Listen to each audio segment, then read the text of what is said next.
ဖောက်ပြန်တဲ့သူတွေကိုမုန်းတယ်ဂတိမတည်တဲ့သူတွေကိုလည်းမုန်းတယ်လိန်တဲ့သူတွေကိုလည်းမုန်းတယ်အဲ့လိုမျိုးတွေလုပ်နေတဲ့လူကိုရှင်းနေမိတဲ့ကိုလည်းမုန်းနေမှာဗလာနဲ့တီနေမရှိတာပူကောင်းသည်ငါတန်ဘူးတာမသိတဲ့နေကိုပြောစရာစကားလုံးရှိယုံကြည်မှုနဲ့စီတချို့ဖောက်ပြဖို့တစုံတရာဝင်လာတဲ့အခါ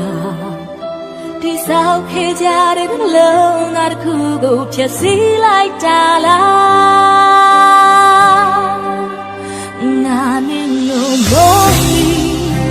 ချီကွေးစရာဘာမှမရှိဝတ်ချီရှိခဲ့လို့ပြန်ပြီးဆလိုက်ပါသည်